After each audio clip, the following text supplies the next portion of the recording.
అందరం కూడా ఒకసారి స్మరించుకోవాల్సిన అవసరం ఉంది.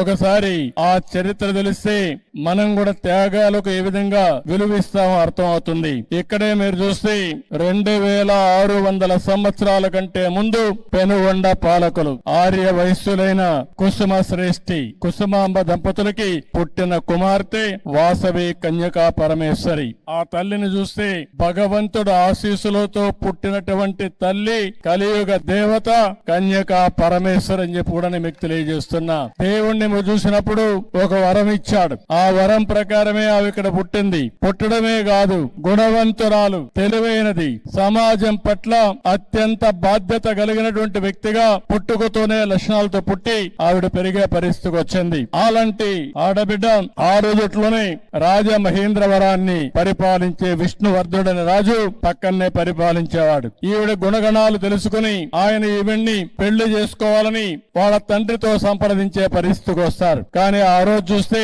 714 మంది గోత్రీకులు కుసుమ శ్రేష్ఠి దీనిపైన అడగ్గా వాళ్ళకు సంబంధించిన వ్యక్తులు 102 మంది గోత్రీకులు అంగీకరించలేదు. ఆవిడకి కూడా ఇష్టం లేదు. ఇష్టం లేనప్పుడు ఆవిడ పెళ్లికి నిరాకరించింది. దానిపైన ఆ రోజుట్లోనే మనం చూసాం. ఎవరైతే విష్ణువర్ధనుడు ఆగ్రహం చెంది నాలాంటి వాణ్ణి కాదంటారని ఎక్కువ ఆగ్రహాన్ని పెంచుకొని ఏం చేయాలో చేస్తానని చెప్పి ఇష్టానుసారంగా మాట్లాడే పరిస్థితికి వచ్చింది. ఒక పక్క తల్లికి ఇది అధర్మం అని తెలుసు, న్యాయం పైన నిలబడాలని తెలుసు. కానీ అదే సమయంలో సాంప్రదాయానికి కట్టుబడి తన వల్ల రక్తపాతం జరగకూడదని వాసవి దేవి అగ్ని ప్రవేశం చేశారు. శాంతిని కాపాడాలని ఆత్మ బలిదానం చేశారంటే అది తల్లి చూపించిన చొరవ.